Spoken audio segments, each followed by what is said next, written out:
Cutting the cord refers to dropping subscriptions for cable or satellite television in favor of streaming services like Netflix or Hulu, or even simply watching all of your favorite shows for free on pirate websites or using torrents to download entire episodes. This has been getting a lot of coverage in clickbait articles, with some featuring tips on the best way to do it, while others discuss how the affected industries are coping. The obligatory blaming the millennials angle frequently shows up because somehow they're guilty of killing more industries than smartphones and vulture capitalists combined. Cutting the cord has become very popular for those who can't afford or are simply tired of paying exorbitant prices for entertainment. Given the business practice history of cable and satellite television, it's difficult to sympathize with their losses. Typically, cable and satellite offer a tiered channel lineup, wherein each pricing level contains a certain number of channels at a set price, with each subsequent level offering more channels at greater expense. While on the surface this feels like consumers are being offered a wide range of choices, most come to realize that out of the 200+ channels available, they only watch maybe 5 or 10 on a regular basis and none of the other channels at all. For every AMC or Comedy Central, there are dozens of home shopping or religious networks. Many consumers quickly find themselves wondering why they can't simply choose the channels they want and just pay for those. This concept is called a la carte service, and while it seems like a no-brainer, most cable and satellite providers refuse to offer it despite how easily it can be implemented. Back in the days before digital, a la carte television would have indeed been impractical. Impractical, not impossible. Because there have almost always been networks like HBO or Showtime that cost extra per month, which consumers could opt out of. No.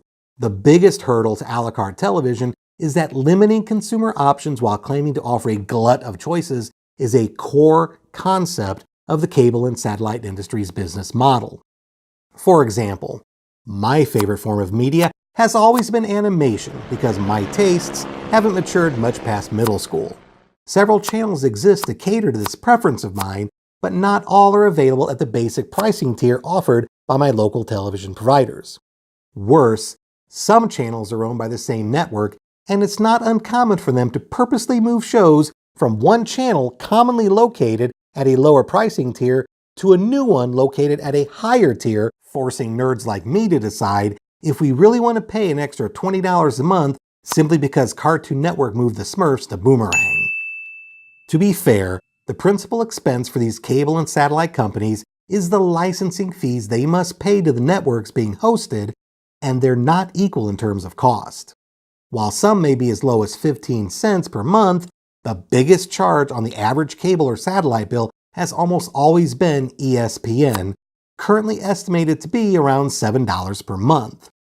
This means if a provider's basic monthly channel package is $70, this single channel accounts for 10% of the bill, regardless of whether or not the customer even watches it.